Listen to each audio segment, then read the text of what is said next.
All right, we should be good. Let me double check and make sure we're all set. Y'all know what to do. Drop a 1 in the chat if you can hear me. Drop a 1 in the chat if you can see me. We are back at it on this Tuesday, Taco Tuesday, by the way, with another YouTube live stream. Welcome, y'all. Welcome back to another YouTube live stream. I'm your host, ClassE, at patreon.com/ClassEbeats. By the way, the link is in the description as well as in the pinned comment into chat. We got a lot to get to today and a couple of topics we didn't get to cover on yesterday's show. We're going to get into Erika Kirk.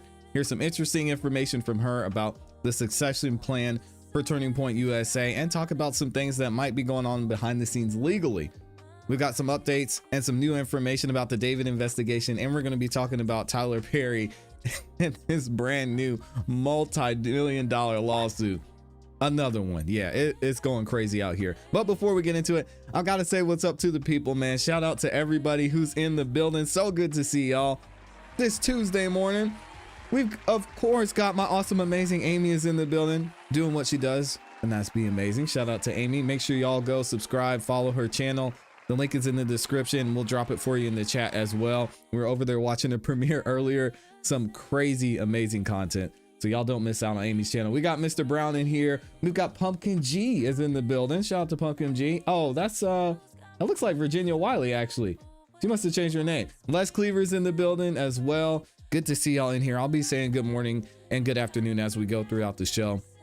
I don't ask for much on this show, but the number one thing I do ask is that you all like the video on your way in.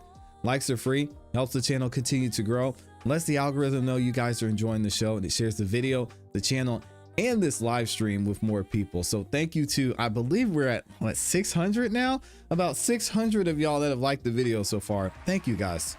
It helps out a ton. Really does help the channel continue to grow. I appreciate it.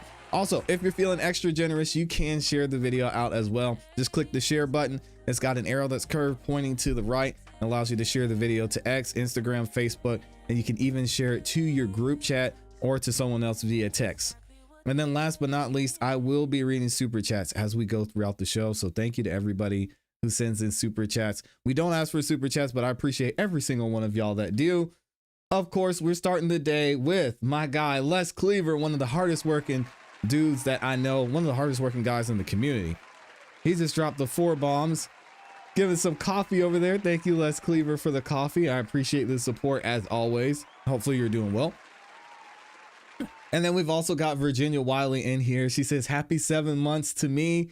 Let's enter this new year with great intentions on purpose. God bless. Amen to that. And amen. Shout out to Virginia Wiley. Thank you for the support. Thank you for being a member for 7 months as well. If y'all haven't checked out the memberships, make sure you go over and do that. You can subscribe and join the memberships over on the YouTube channel. Just click on the YouTube channel. You can also find the link in the description. When you sign up, you do get instant access to all the videos we drop on the channel. You don't have to wait until they're scheduled, and you get a chance to look at the members only content. Your name's highlighted in that beautiful green in the chat as well. So thank you to all the members, and shout out to Virginia Wiley for being a member for 7 months, man. Shout out to Mr. Brown. He said he's listening to King Vaughn's music, waiting on ClassE Beats and everyone. Good to see you in here, Mr. Brown. Appreciate you being here. And we're actually going to go ahead and get into it because we've got some interesting topics to cover today. And I want y'all to be active in the chat. I want to hear what you all think about the stuff we're going to cover today, because we got some interesting information, especially when it comes to Erika Kirk is back in the news, and not really for something that you guys might have seen coming. We're going to hear from her. We're going to talk about what's going on with Turning Point USA. And then, of course, here we're going to get into the legal side of things and see some investigative work that was done by Amy when it comes to what was happening at Turning Point USA and the behind the scenes money part. But first, we're going to hear from Erika Kirk and what she had to say about Charlie Kirk and some of his legacy. Check out this video. Hearing on Charlie's legacy, and there is so much noise. I know I've said this many times before, and there will always be noise. Whenever you are over the target, there will, the enemy, I mean, we're in enemy occupied territory. There will always be noise, and there will always be people that will distract you. If myself or Charlie spent every single second going down and responding to every accusation, responding to every insult, responding to every judgment, we would get nothing done. We just wouldn't. It's true. At the end of, Nehemiah, he basically was saying, Lord, strengthen my hands. And so I feel the same way. Like, I'm not going to ask God to remove those people from my life. It just makes me stronger. So, Lord, instead of removing these people and this noise at the bottom of the hill while I'm trying to build, just give me stronger shoulders, give me stronger hands to keep building, because that's always going to be there. That's the enemy, and that's life. Mm-hmm. That's life. Mm-hmm. It's a lot to hearing on Charlie. All right, so it's good to hear that I don't have to worry about Erika Kirk responding to any of these videos, because shout out to the awesome, amazing Amy E. Y'all make sure, if you haven't yet, follow her on X at IAMYLEIGH on X. That's at IAmyLee on X. And she posted this talking about what's going on behind the scenes at Turning Point USA. And I'm not going to get into all the information here because Amy laid this out beautiful and gave you a whole entire timeline. But we're going to specifically look at some information with possible shell companies when it comes to Turning Point USA. Check this out. Amy says, Turning Point USA scandal, shell companies, no employees. The feud between Candace Owens and Turning Point USA has reached a boiling point. Owens is now pointing to leaked documents and viral reports alleging financial impropriety within the organization she once championed. Owens raises alarms over shell company allegations. Didn't Candace Owens say this? Tyler Bauer on December 28th. Tyler Bauer on December 28th of this year. Turning Point USA and its affiliated organization remains embroiled in a web of financial allegations and have intensified since the assassination of the founder Charlie Kirk in September of 2025, September of this year. Also, one of the biggest reasons we're having a conversation about this is because shortly before Charlie Kirk was assassinated, he was going to implement a Doge department within Turning Point USA. Apparently, money was going places. He didn't know why it was going there. He wanted to make sure things were being run efficiently. And there was a whole situation about that. Candace Owens reported on it, and we saw some of the information here. And even the letter that Charlie Kirk wrote saying, hey, guys, we're about to tighten things up. So y'all make sure you got all your documents ready, because we're going to have someone who's going to be looking into all of the financials of Turning Point USA. Also, at the center of the storm is Tyler Bauer, Turning Point USA's chief operating officer, whose rapid wealth accumulation and ties to Arizona State Senator Jack Hoffman through the 110 LLC have sparked accusations of embezzlement, kickbacks, and self-enrichment, which was one of the reasons Charlie wanted to start looking into this. Drawing from the public records, IRS filings, investigative reports, and social media discourse, this breakdown examines the key players, financial flows, and red flags. While no criminal convictions have resulted, the opacity has fueled calls from audits and transparency from donors and critics alike. Now we can see here on this balance sheet, and we'll get into the details here in a second, we've got $2.3 million going to the Put Arizona First Committee. Then we've got nearly as close to $1 million going to Turning Point PAC and Turning Point PAC again, which is something that you don't see often. Now Amy goes into detail about Tyler Bauer here, and we're not going to get into that too much, but I want to look at these alleged shell company payments because this is interesting.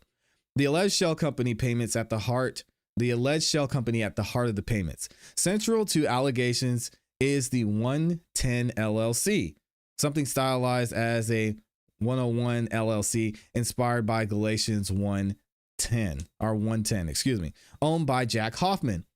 Founded or rebranded around 2020 to 2021 after Hoffman's prior company, Rally Forge, was banned from platforms from running a troll farm with fake accounts. 110 LLC received approximately $1.46 million from Turning Point USA, or Turning Point Action, over 3 years from 2021 to 2023 for social/digital media ad placement, texting services, and media production.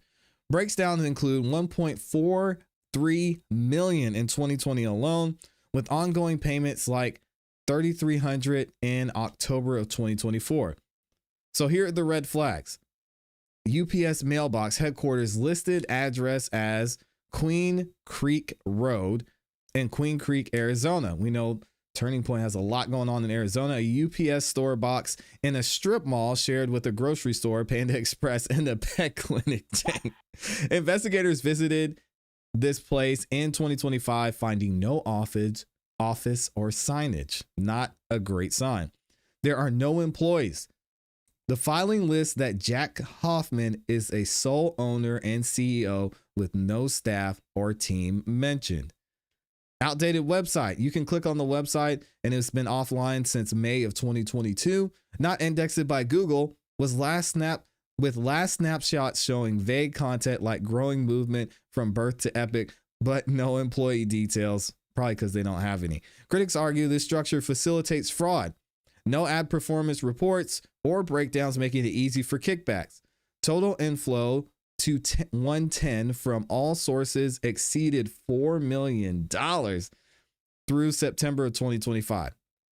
Jack Hoffman's role and connections to Tyler Bauer, our Turning Point USA Arizona State Senator Jack Hoffman, a former Turning Point USA Communications Director, is the key link. A 2020 fake election like Tyler Bauer, Hoffman pleaded not guilty in the Arizona case. His companies, including Rally Forge, which received $2.4 to $3 million from Turning Point USA pre-2020. There's so much money going through this place. Dang. Show a pattern of insider dealings. Bauer and Hoffman share deep ties through Arizona GOP and Turning Point USA. Allegations suggest that Bauer oversaw payments to 110 while Hoffman benefited, potentially enriching both amid Turning Point's $400 million raised over the last 12 years. Wow. Similar shell companies and broader Turning Point issues are listed below. Again, I will leave a link to this information from Amy in the description if y'all want to go and look at this post. And again, y'all can follow her at IAMYLEIGH on X. She also posted this talking about Erika Kirk. And here's something Erika Kirk talked about in the succession plan once Charlie Kirk was unfortunately assassinated. And this was discussed before everything happened. It says, Amy says over here, Erika Kirk reveals details of Turning Point USA succession discussion prior to her husband's death. New details have emerged regarding the future of Turning Point USA following comments from Erika Kirk. She recently disclosed from a private donor meeting held in the Hamptons, hosted by a hedge fund manager, Bill Ackman, addressed the leadership of Turning Point USA in the event of Charlie Kirk's absence. This is said it was found on a piece of paper in a diary somewhere, and Charlie Kirk had just written it out, and now they're going through the succession plan. Again, Candace Owens called speculation to this, but it's interesting to see how things are playing out. The meeting that was held at the home of Bill Ackman, the event included high-profile donors questioning the organization's continuity. Erika Kirk states that Charlie Kirk expressed confidence in her ability to lead the organization, noting it would remain vision-led. Public interest has intensified due to the timing of these discussions and unverified reports regarding Erika Kirk's concerns for Charlie's safety prior to his passing.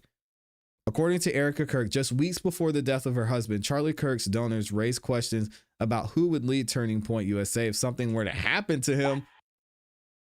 Is that true? That seems like something simple we could find out from Erika. Erika said the discussion occurred during a private donor meeting where concerns were expressed about the organization's future. Man, please tell me this isn't true. She stated that Charlie Kirk responded by saying Turning Point USA would remain vision-led and that he believed she would be capable of running the organization if necessary. The meeting took place in the Hamptons. Candace Owens addressed this and wanted to know more information about what happened and thought they were being pressured, they meaning Charlie and Erika were being pressured by a lot of their donors at this meeting, which somewhat led to the change of tune, allegedly. The meeting took place in the Hamptons and was hosted by a billionaire hedge fund manager, Bill Ackman, prominent supporter of Israel and someone who Candace had smoked for regularly. This context was promoted renewed public questions, particularly in light of reports that Charlie Kirk later told Harrison that they were going to kill him, which has been found true. There is no public evidence linking this statement to the donor conversation. The timing, however, has drawn scrutiny. In my view, Amy says, any serious inquiry should begin with establishing the facts surrounding the meeting, including who organized it, who attended, and what was said. That means starting with the host of the conversation, Bill Ackman, and documenting the event before drawing conclusions. And Bill came out and said, no, I wasn't pressuring Charlie. We were just having a conversation, a regular conversation that people have when they're in business. That's hard to believe, in my opinion. At this stage, there are questions, not allegations. Responsible investigation follows the record, not assumptions. Let me know what y'all think about this in the comments and in the chat. We're going to keep up to date on what was going on and if there's any more information about this meeting that took place and if and how that led to Charlie Kirk starting to change his tune, because we know shortly after this meeting took place, he was saying, I'm tired of being pressured by these donors, and these donors of a specific race telling me how I need to run things and what I need to do. And he was about to pull the plug. Maybe this had some impact. We'll have to wait and see. Thank you again to all 6,000 of y'all that are in here. And almost all of you have liked the video. Wow, that is amazing, man. Thank y'all. Thank y'all so much for the love. We've got a super chat in here from my guy, Mr. Brown, dropping the 5-bomb. He says, CEB family, thank you, Mr. Brown, for the support. Hopefully you're doing well, and it's good to see you on this Tuesday as well. Thank you for the support. And we're going to go ahead and get into our next topic, because I know y'all want to hear about what's going on with Tyler Perry. And we've got some interesting updates because Tyler Perry's being sued again, which is sad because he's already facing an initial $100 million lawsuit. This one's going to be close to $100 million, and the allegations are insane. We're not going to break down the full lawsuit today. I'll get into that with y'all at some point, but let's see what Tyler Perry has got going on. I can never find this picture of Tyler Perry, but I know I've got him in here somewhere. And if y'all remember, the first $100 million lawsuit was insane. There was a guy who was on one of his shows. The gentleman on the show was having back and forth with Tyler Perry, kept somehow getting into awkward situations with Tyler Perry, being at his house and a bunch of other stuff. And I cannot find Tyler Perry, so we're just going to put Judge Whitaker up here. When in doubt, go with Judge Whitaker. Shout out to the honorable judge here in Fulton County, and let's go ahead and get into it. So Tyler Perry, unfortunately, is facing another insane lawsuit, and this time it's not quite 100 million, but it's pretty close. So we're going to check out and find out what's going on with the allegations. We're going to hear from the person, the man who is filing the lawsuit against Tyler Perry, and see what he has to say, and then how he's even doubling down on some of the allegations within this lawsuit. Check this out from Fox 5 right here in Atlanta. Tyler Perry, arguably one of Atlanta's biggest celebrities, one of the biggest moguls that we know of, has been sued. He's facing a lawsuit over apparent sexual assault allegations.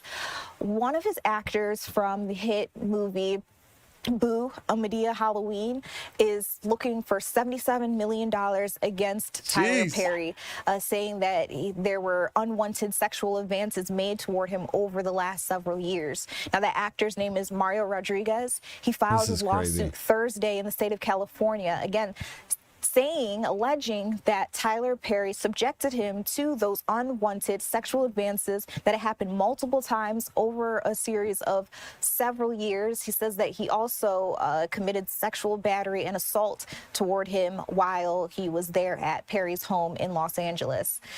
Are y'all buying this, by the way? I just want to get a consensus. Y'all let me know in the comments and in the chat as well. Are y'all buying that Tyler Perry is gay and that he was hitting on and harassing all of these dudes?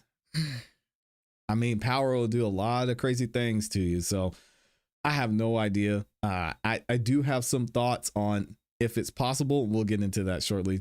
Let's keep it Again, going. He's looking for at least $77 million in damages. He's not only sued Tyler Perry, but has also sued Lionsgate, which distributed the 2016 film that I told you about, Boo, A Madea Halloween. Yep. He says that Lionsgate turned a blind eye to Tyler Perry's alleged misconduct and didn't do anything to help him. So Lionsgate has not immediately responded to comment about this, but we are hoping that we hear something soon. Meanwhile, Tyler Perry's lawyer has denied the allegations publicly. That's good. So again, we'll be keeping our eyes on this. $77 million is nothing to scoff at. So that is a really big deal. And when I saw that notification hit my phone from the Fox local app, my jaw was on the floor. Tyler Perry has kind of had a rough year when it comes to allegations and people tarnishing his character. Not that it matters. Not sure how much is true, how much is fake, but that is something that we will all be keeping our eyes on. All right. So some of y'all are saying, yes, he definitely is. I don't think it matters much.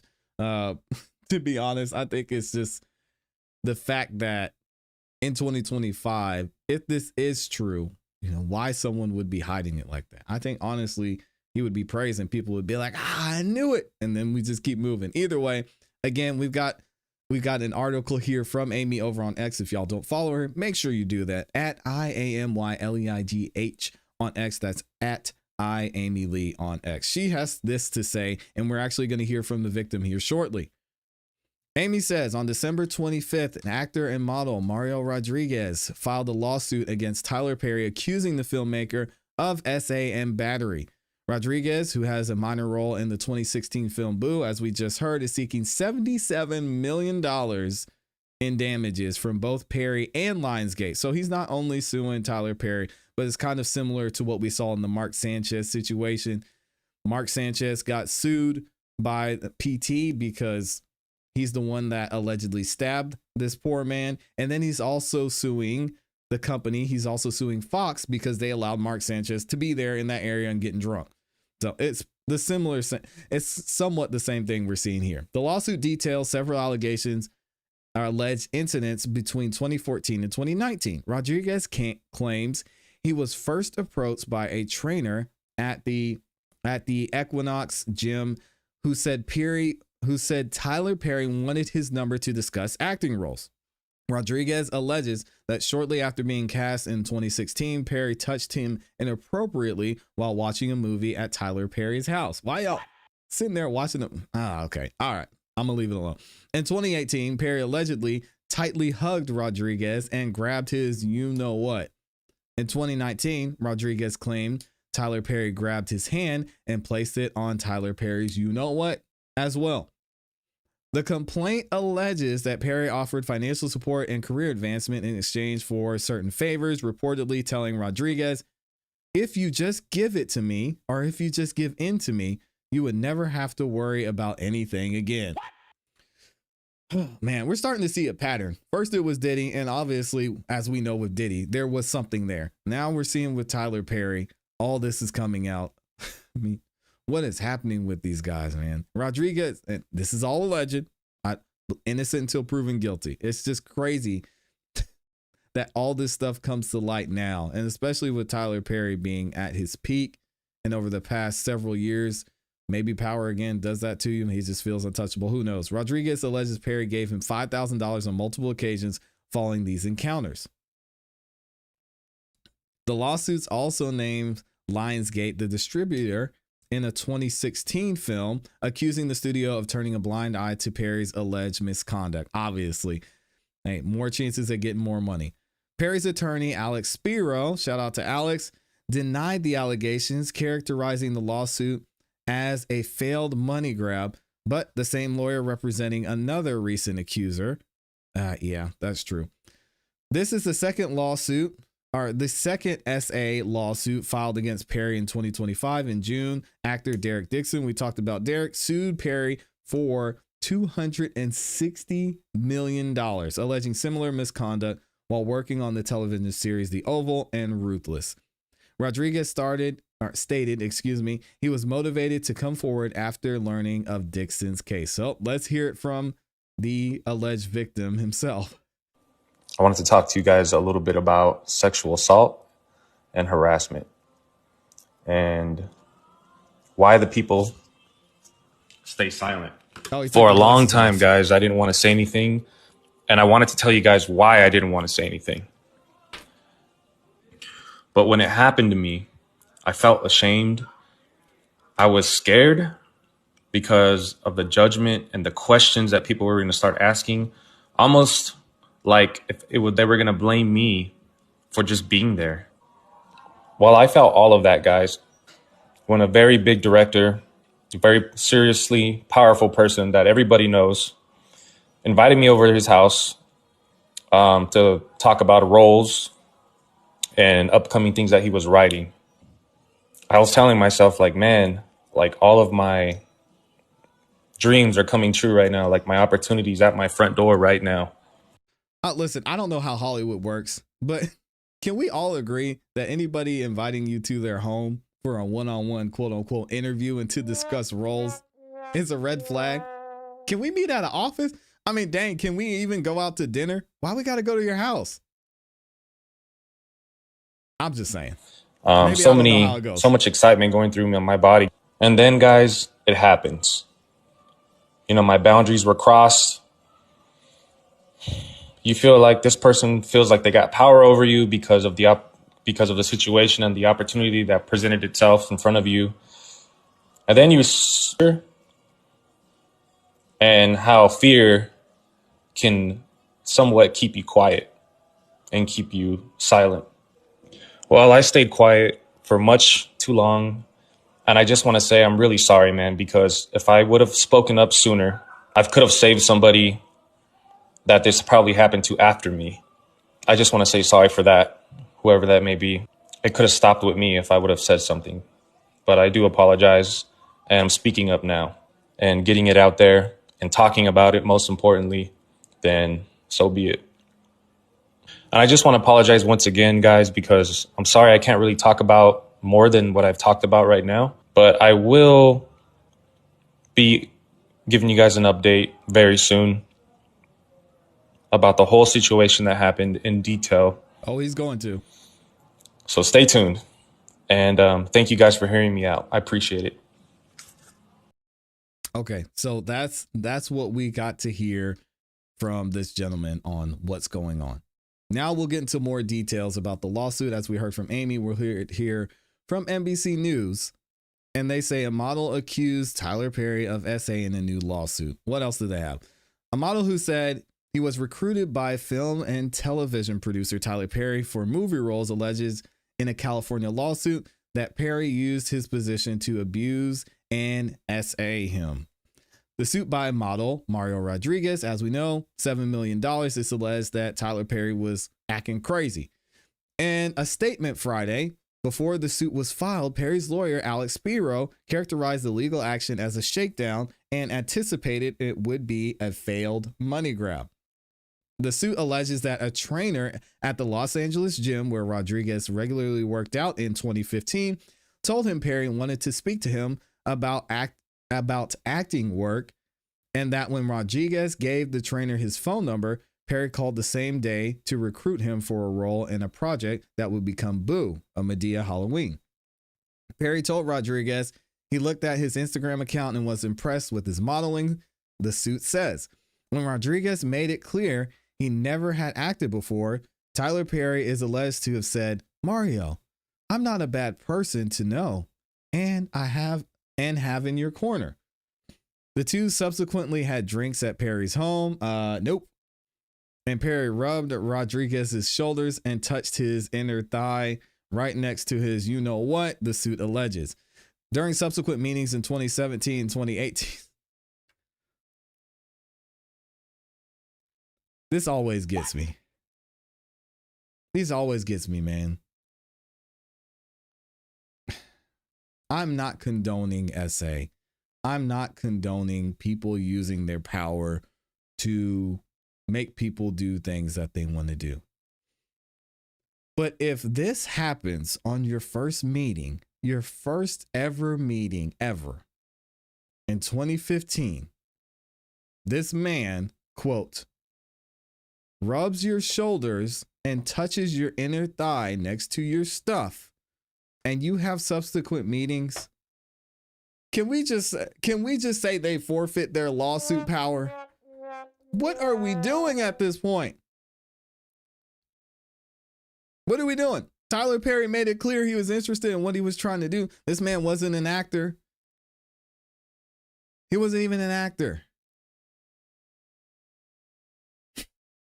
He's like, oh yeah, sure, whatever. We'll see let's see how this goes.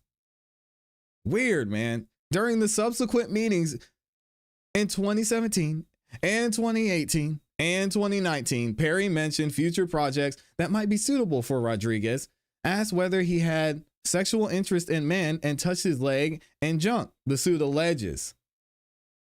Come on, man. Y'all want me to read it in my Madea voice? I wouldn't dare.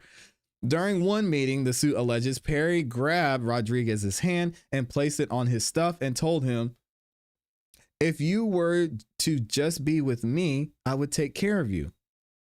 And you wouldn't have to ever worry about anything. Somewhat of the similar language that we saw in the other lawsuit from Derek Dixon. On 2 occasions, when unwanted contact took place, Perry paid Rodriguez $5,000. The suit alleges. It says that after having seen, and he took the money. Dang. It says that after having seen news of a lawsuit filed against Perry in June, a friend texted Rodriguez about it, and Rodriguez said he decided it was time to tell his story, to obtain justice, and to finally stop Mr. Perry. When Rodriguez decided to stop speaking to Perry, Perry said he should check in at least once a monthly by text, but otherwise offered him no work, the suit says. In addition to Perry, the suit names his studio distributor, Lionsgate, as a defendant. It gets worse, guys. It gets worse. Nobody's gotten paid by Tyler Perry yet. So Tyler Perry's accuser sent messages of gratitude and friendship years after the alleged assault. What? This is where it gets weird, man. You want to talk about a power dynamic? This guy wasn't even working with Tyler Perry, but he's like, oh, thank you, Tyler Perry. We'll get into it in a second.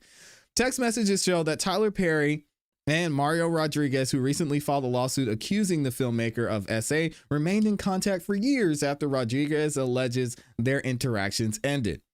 Rodriguez alleged in the lawsuit filed last week in California that Perry assaulted him during encounters which occurred between 2014 and 2019. The lawsuit says Rodriguez cut off contact with Perry in 2019, though Perry would periodically reach out afterward. But screenshots of text messages obtained by the Associated Press on Sunday show that Rodriguez initiated contact with Tyler Perry. Of course he did. As recently as Thanksgiving of last year, and again in August of this year, wait for it, expressing gratitude, friendship, and financial distress. He said, you want to rub my thigh again? I need that 5,000. Man, I can't stand civil lawsuits. My gosh. And boy. All right. In one message sent on Thanksgiving of this year, guys, Rodriguez thanked Perry for helping him through difficult periods in his life and wrote that he appreciated him to the moon. Oh my goodness. According to the screenshots, in another series of messages dated of this year, Rodriguez described ongoing health problems and said he lacked health insurance and told Perry he was scared and struggling financially. The messages were provided to the AP by a source close to the situation who spoke on the condition of anonymity because they were not authorized to discuss the matter publicly. Rodriguez responded in a statement on Monday and said, hey, listen, guys, when someone has influence over your career, your income, your future, you don't feel free. Shout out to Cassie. Man, this is all Cassie's fault. Said a statement from Rodriguez released through his lawyer, Jonathan Delshid. Excuse me. I messed up your name, Jonathan. Sorry about that. Survivors often stay cordial. They often ask for help when they feel desperate. That doesn't mean abuse didn't happen. Those text messages were sent to Perry at a time when I was especially vulnerable, as can be seen from the context. Oh, poor Mr. Rodriguez. He couldn't help it. He's a victim, guys. He added, continued financial support and access are not inconsistent with abuse. They are often part of a power dynamic that follow it. In many situations involving exploitation, money can function as a way to manage guilt, avoid conflict, or maintain silence. Cassie putting people on, man. Cassie's making people millions. Shout out to her. Perry's attorney, Alex Spiro, disputed the allegations in Rodriguez's lawsuit. I said it before, I will say it again, said Alex. This is nothing but a $77 million money grab scam. The lawsuit seeks at least $77 million in damages and accuses Perry of SA, sexual battery, and intentional infliction of emotional distress. Perry has denied the allegations. The AP does not typically name people who say they have been SA or abused in that way unless they come forward publicly, as Rodriguez has. The lawsuit follows a separate case filed by actor we know Derek Dixon, who said someone of the same thing and did the exact same thing. He said he met with Perry, he felt uncomfortable, but he was a strong man. He was a strong, tall black man who was powerful and who had control over his career. So he had to do it, guys. Hey, either I lose my career or I have some integrity and dignity. I mean, the choice is obvious, right? You got to give it up. You can't help it. You got to give it up. He doubles down, by the way. According to TMZ, he's like, hey, man, I was a victim, okay? Y'all stop. Y'all don't come over to ClassE's channel and promote all this victim shaming.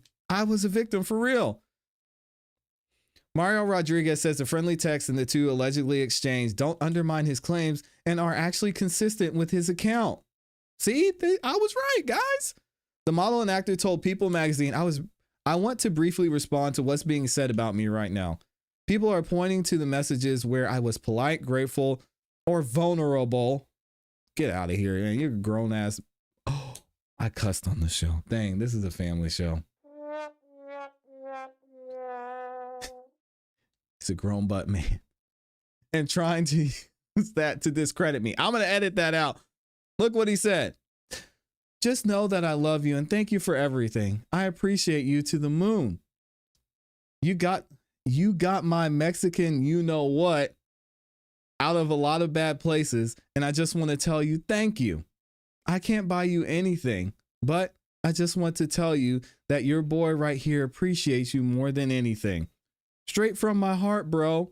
Nothing I would do for you, man. Always enjoy you. I always enjoy your time.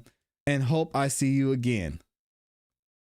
And Tyler Perry, he says, this is what Mario says. Happy Thanksgiving, my friend. Yep, you've been through it. I'm glad you're doing well. You don't have to give me a thing or pay me a thing. I'm just glad you're doing good. Oh, isn't that nice? I'm still growing through it, Mario says. But you know me, man. I'm a survivor just like you are. And I'm glad that you're my friend. And I love you, bro, respectfully. Aww. Isn't that sweet? He continues, when someone has influence over your career, your income, your future, you don't feel free. Survivors often stay cordial. They often ask for help when they feel desperate. From someone who, okay, I'm going to have to get all my psychologists on this one. Y'all have to let me know. Someone who allegedly hurt you, assaulted you in that way. You're gonna go to them for help? You're that desperate? I don't know. I don't get it. Rodriguez adds that the text messages don't negate his allegations. That does not mean abuse didn't happen. Those text messages were sent at a time I was especially vulnerable. I don't want to hear that, man.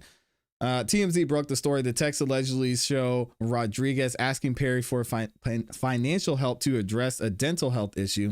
The messages also appeared to show Rodriguez thanking Perry for repeatedly for his support and friendship.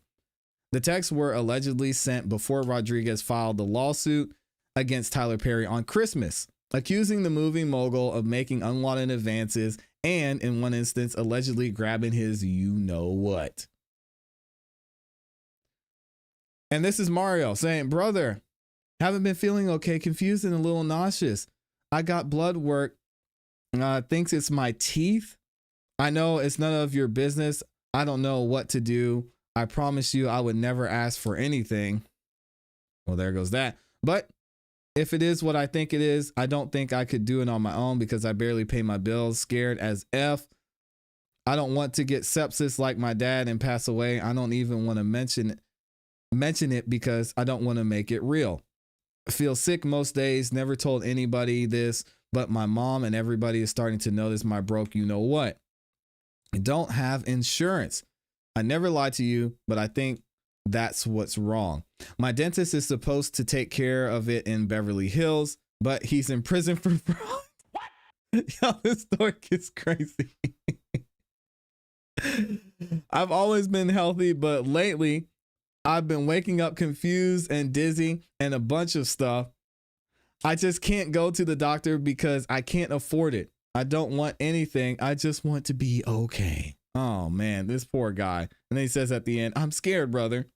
And then of course they're suing him for $77 million. Hey, listen, man, y'all let me know what you think about this in the comments in the chat. I believe in innocent until proven guilty in criminal cases, and especially in civil cases. And this one, it just sounds like a whole lot of BS. We'll have to wait and see what Alex Spiro does. And we know this man, he's good at his job. Let me know what y'all think in the comments in the chat. Oh boy.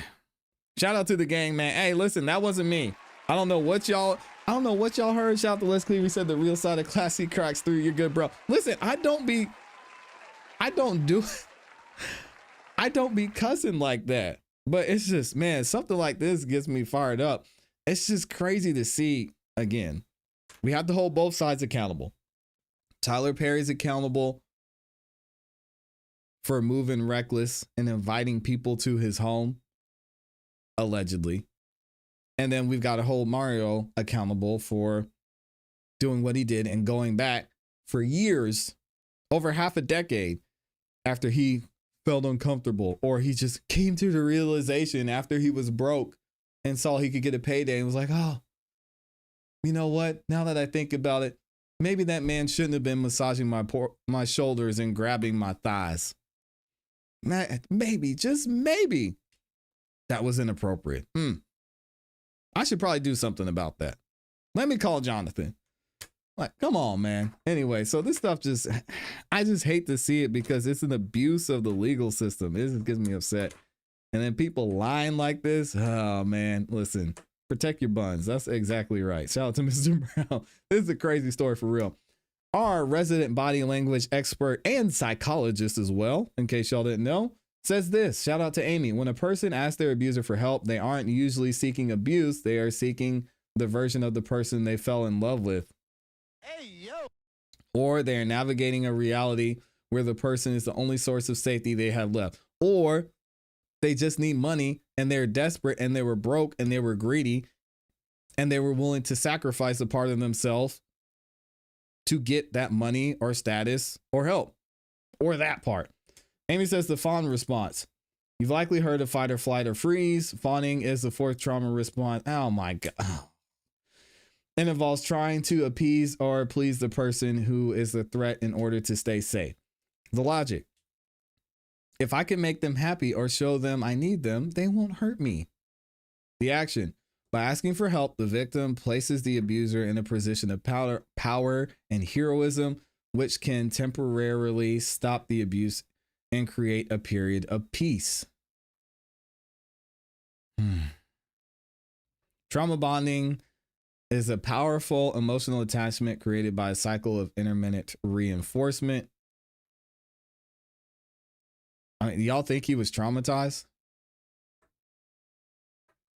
Cognitive dissonance is when someone you love hurts you. It creates a mental conflict that is hard to live with to survive the day. And the brain often tries to resolve the conflict by, she's still over there cooking, minimizing the abuse. It wasn't that bad. Minimizing the good qualities. Well, I mean, we have to think about why he went there in the first place. It was a quest for power and or resources, right? And Amy's she's giving it. Amy's not saying specifically this man. This applies to Mario. She's just giving the definition of what I asked about. Maximizing the good qualities. Eventually, the victim begins to trust the abuser's version of reality more than their own. So Amy's not saying this is what happened here. She's just giving a very thorough explanation of what the fawning response looks like. Abusers often systematically strip away a person's resources So they have to ask for help. She used the word abuser, but also predators as well. Predators do this very well. Abusers often systematically strip away a person's resources so that they have to ask for help. This is often called coercive control. It's a predatory behavior, or he's just a liar and he wants to pay that. Yeah, shout out to Amy. I don't know. I think he's a liar because I believe Tyler Perry is innocent until proven guilty. So somebody gotta be lying. Now, here's the thing, and here's where the law gets funny, because do I believe and think all of this happened? Maybe, possibly. I'll even go as far as to say most likely. But then we have to get to looking at the definition of SA. And the question is was this SA? Or again, is this a man who's just thought about something? He said, man, I'm broke. I got to figure something out. He's desperate. You know what? TP, I'm sorry, but I got to do it. I got to file a lawsuit. I need something. So just go ahead and write me a check. We'll see this all the way through. I'll go before the jury and discuss how I felt, how this made me feel, and we'll see what happens. And at the end of the day, sad to say, this man most likely and most possibly will get a payday, which is crazy. Why Tyler Perry, being a man of this status, is inviting dudes over to his house to have one-on-ones. I hope he's got some cameras in there or something. I hope there are cameras in there and he saved this. He saved the videos from 2015. I doubt it. A lot of these guys, Diddy, Jay-Z, even Tyler Perry, they get sloppy. They get comfortable. Amy says maybe he saw the other lawsuit and thought, hey, this happened to me. And he was okay with it because he was benefiting from the relationship with TP, but now he wants to pay that. Yeah, he said he's tired of begging. He's tired of texting this man and asking him for money. Let me just get a big check and I'll leave you alone, Tyler Perry. Like, dang. She says, yes, Amy, but I think that applies to someone who is financially supporting someone, i.e. a spouse. Well, yes. And she was giving the definition based on what I asked. And I asked, hey, do people really do this? Do people really have an abuser? And then they go back and they're like, oh, hey, abuser, I know that you just kicked me up and down the hallway, but I need some help. I need you to take care of me. I'm like, what is up with that? So that's what she was answering. Again, I don't think I highly doubt Amy was saying that it applies to this situation. She mentioned in the definition of the fawning response that a lot of times it's someone who's in love with someone else, or they feel a certain attachment to this. This man just wanted money. Let's be real. He wanted money. He wanted opportunity. He wanted the status from being with, around, and in relation to Tyler Perry. So it ain't that deep. Yeah, Amy says she was speaking in general. Yeah. I'm not buying this, and we'll see what happens moving forward. Yeah, not necessarily this case. That's exactly what I thought. Let's get into this topic about David. And I need to fix this because my articles, TMZ is acting crazy today. So we're going to figure this out. Excuse me, y'all. I need to take a sip of water. Thank you again to all 1,200 of you that are in the building. If y'all could, please make sure you like the video. We got David, we got Candace Owens coming up, some interesting stuff for y'all. Let's go ahead and see what's going on with this David situation, because we've been talking about it a lot here. And this has been one of the slowest, if not the slowest moving LAPD investigation I have ever seen. We're talking about the investigation into the death of Celeste Rivas, the homicide of Celeste Rivas, and the investigation into David. And it's looking like, as we've talked about here several times on the channel, that we may be finally getting an indictment. We may be finally getting an arrest, because as I guessed, and as I suspected, especially hearing from people who were close to the situation, this grand jury that took place, it wasn't just purely an investigative grand jury. And what I'm talking about is several weeks ago, a grand jury met, and it was alleged that this grand jury met because the DA's office wanted to get more information and they wanted to do more closer and take a closer look at getting information about the disappearance of Celeste Rivas and her death. Now we're finding out that this grand jury may have actually convened to indict David and whoever else the DA's office think was involved in Celeste's murder. So what we're going to do is we're going to listen to this video from Lauren Conlon, and then we're going to check out a couple of articles from TMZ that talk about what they're hearing and what they're finding. So check this out. Lauren says, a grand jury considering possible indictment on David in the Celeste Rivas Hernandez case. What began as an investigative grand jury may have evolved into a panel expected to consider indictments as prosecutors quietly build a murder case tied to singer David. Quietly and slowly, I might add. Check this out from Lauren. A little bit of hope in the Celeste Rivas Hernandez case, as TMZ has sources, and I have also independently confirmed with the source that the LADA's office might be one step closer in issuing an indictment in the homicide of Celeste Rivas Hernandez, and that indictment might actually be for David himself. This is not going to happen anytime soon, as they do reportedly have witnesses slated for February. But if you remember that when it was first reported that a grand jury was convening, we were under the impression it was an investigative grand jury that couldn't result in charges or indictments, just subpoenas. Well, I had Mark Garagos on the LA Magazine live stream a few weeks ago, and he said, Lauren, I don't think it matters at this point what kind of grand jury it is. This case is so secretive. This could end up in an indictment. We just don't know yet. It really doesn't matter at this point. And he was right. So again, it may not happen anytime soon, but these sources are saying that we're getting closer.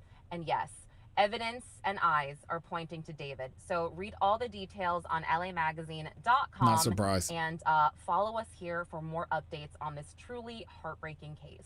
All right. Shout out to Lauren over there, and y'all can check her out, as she said, over at lamag.com. Let's see what TMZ had to report on this. David is likely to be indicted in the Celeste Rivas murder, and this was just reported. Singer David will likely face murder charges for the death of Celeste Rivas. And that's because the grand jury that's hearing the case will be asked to hand down the indictment. Sources tell TMZ, guys, I have served on a grand jury, and I'm not sure about the specific grand jury or about the specific DA's office there in LA in California. But when I served on a grand jury, it was pretty straightforward. What they did is they brought forward the evidence, or some of the evidence that they had, maybe even had police testimony, maybe even showed pictures. And then what you're deciding as a grand jury is you're deciding this. Did this most likely happen, or did this most likely not happen? And that's how it was explained to me by the Fulton County District Attorney's Office here.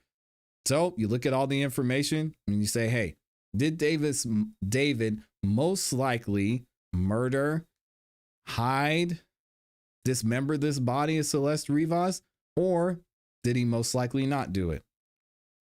Seeing what we've seen and the little bit of information we've seen, I feel like it could go either way with this grand jury, to be honest.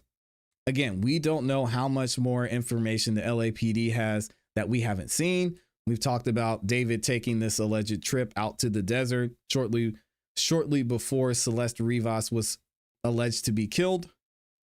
And we've got a lot of other information as well. We've got video of Celeste Rivas walking down the street before she disappeared and other things. But I think it could go either way with this grand jury. But we have to know, and we have to wait and see what other evidence that the LAPD has. Let's see what TMZ has to say here.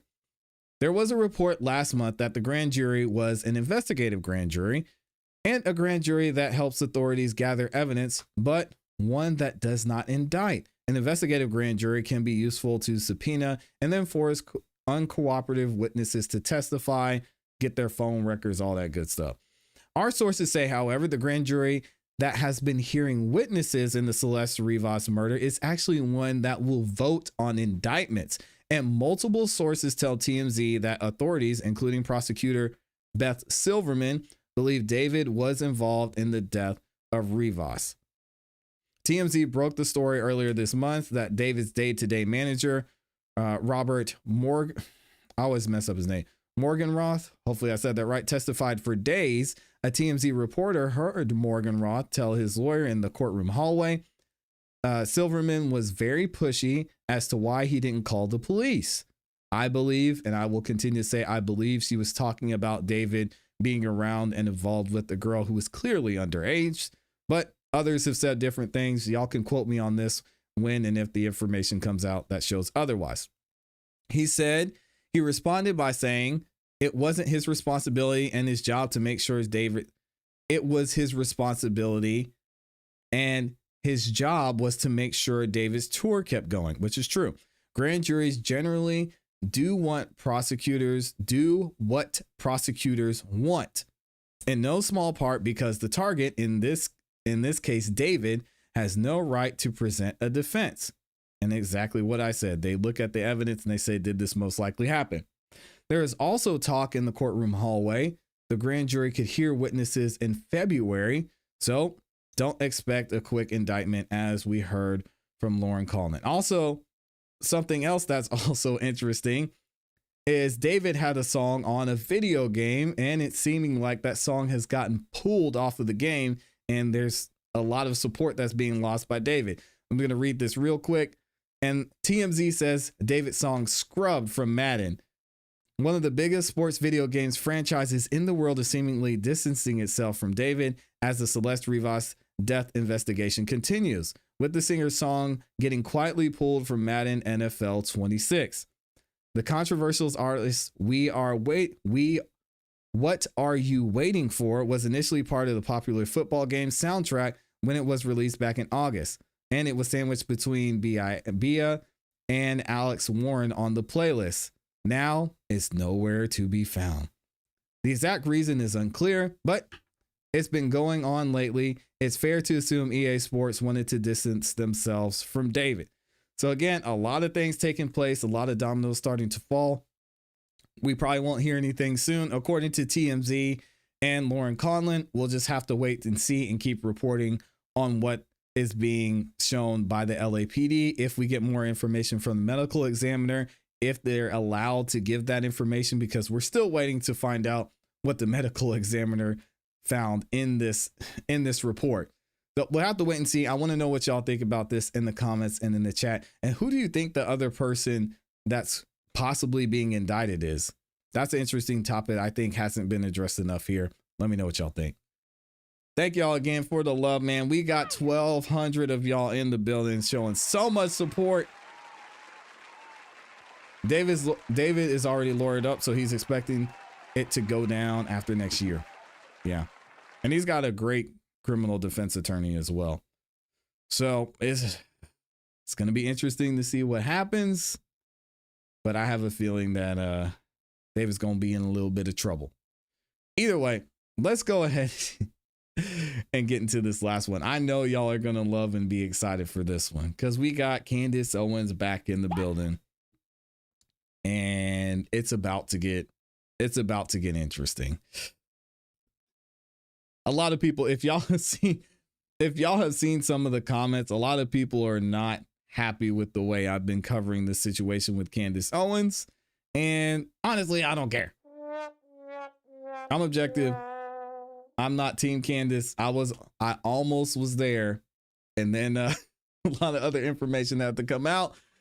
And I had to pump the brakes because now we're seeing more information to me that I think is, I don't want to say troubling, but I am definitely very confused with the way things are going with Candace Owens and her investigation, specifically most recently with what was happening with Mitch Snow. So let's go ahead and get back into it. I know y'all are going to love this one and be talking about it in the comments. So we've got more information from Candace Owens herself with the whole Mitch Snow situation. If you're wondering what I'm talking about, Mitch Snow, someone who came on to Candace Owens's live stream, she did an interview with him and he talked about a secret meeting that took place at Fort, I don't know how to pronounce it, Huachuca We're gonna call it here. And there was a secret meeting that allegedly took place. Brian Harpole, head of security over at Turning Point USA, was allegedly there. And it was said at some point that Erika Kirk was there. Now, we're going to get into it later that Candace Owens says that she nor Mitch never said that Erika Kirk was there. And that's frustrating and disappointing to me because I went back and found the timestamp. I don't know why she said that or what she meant by saying this, but it's clear that Mitch Snow says he saw Erika Kirk there. Either way, we had a whole situation with that, and this investigation is starting to go off the rails. We got one of Candace Owens's biggest supporters over on X, Evan Kilgore, who seems to just done a complete 180 and says Candace is wrong about Mitch Snow. Mitch Snow is a fraud and X, Y, and Z. Candace Owens went and she had a Twitter X space that she hosted yesterday, and we're going to get into some of the information that was posted there, and I want to get y'all's reaction on this. So shout out to Evan. He's allegedly on vacation, taking shots left and right from the people who are just dead set on believing exactly what Candace Owens is saying and what Mitch Snow had to say. Evan says this: Evan Kilgore flipped the script on everything overnight. He said, yeah, it's so crazy to consider what getting thousands and thousands of comments from Candace fans forever smearing you as a PDF fed Turning Point USA sellout who took the call from Israel, and that how you're affording your pathetic family vacation will do to somebody. Digging up old comments from 8 years ago to smear me, calling me a PDF, posting old photos of me, calling me the most vile things you can genuinely imagine, editing my profile picture to laugh at, looking up articles about me from 2017. It's sickening, actually. I'm not going to read this whole thing because he just goes off. He says, all for questioning a single thing in 3 months and daring to say I'm not totally personally convinced about one person's testimony and we should look further into the person making the claims. I agree. He also says this: the level of gaslighting and semantics here is actually insane. He's talking about what Candace Owens had to say about Mitch Snow and the entire secret meeting at Fort Huachuca. I think I said it right. I never said Erika Kirk was at the alleged assassination meeting.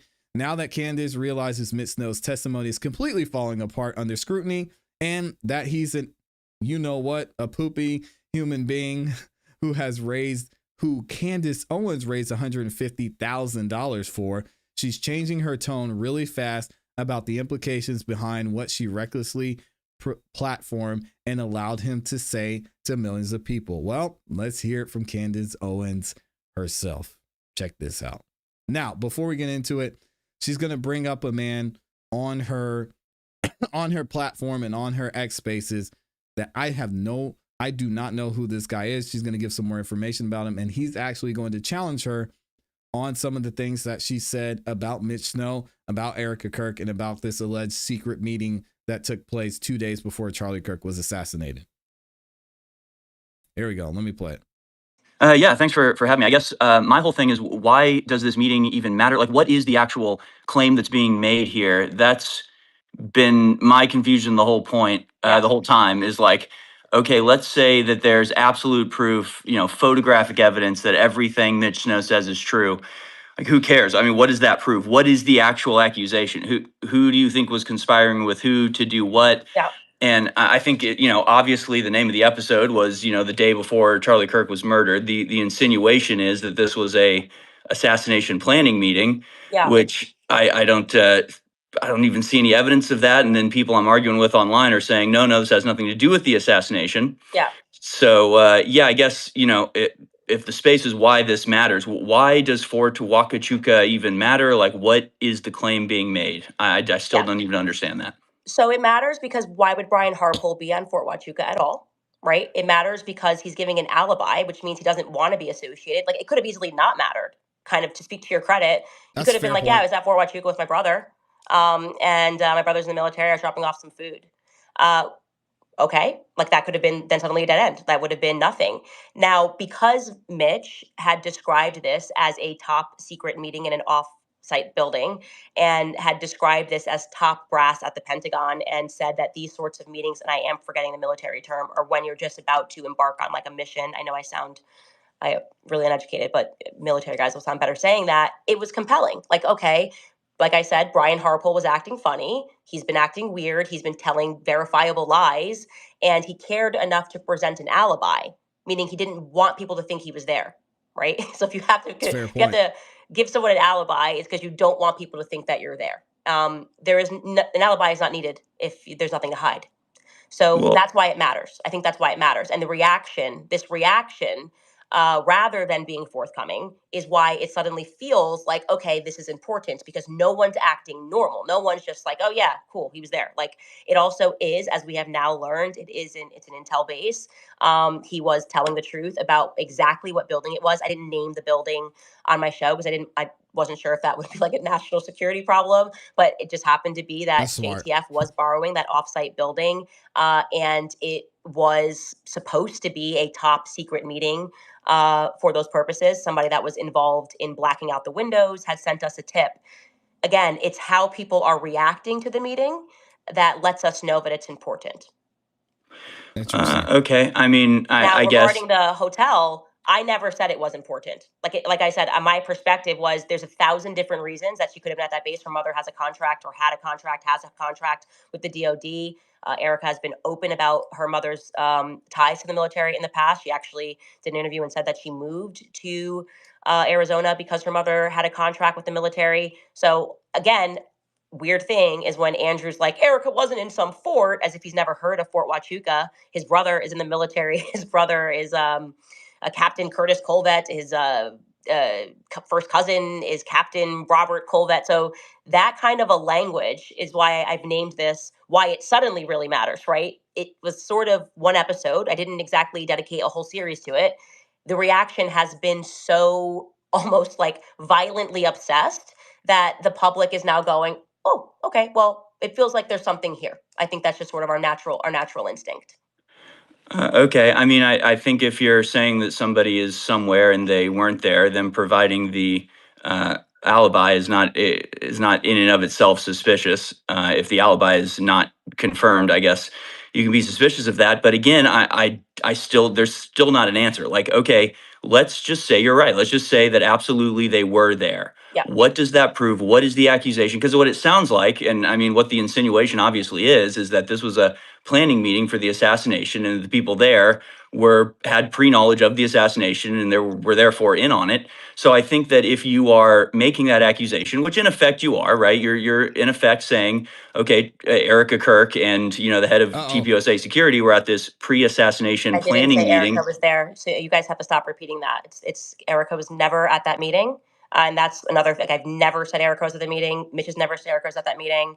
There was never an indication she was at that meeting. He did not see her on September 9th. It was Brian Harpole who was at that meeting. To my knowledge, Brian Harpole, I don't know why he would be. That he told you. Okay, so this is what I have a problem with. And this is what I'm really confused on with this statement by Candace Owens. We're going to go back to the actual interview that took place 11 days ago, episode 282. I'll leave a link in the description to it if y'all want to check it out, because I'm confused on why Candace would say that Mitch did not say he saw Erika Kirk at the meeting or Erika wasn't at the meeting. Because y'all listen to this, and again, hey, I'm just playing the videos. Y'all let me know what you think. And I don't think anybody's believing what the federal government's saying about it for sure, but what I noticed, I don't know these people from TPUSA. Never been associated. I could recognize Charlie Kirk probably. But what I started seeing come across and got more familiar once I saw a picture of somebody in a ponytail with those eyes.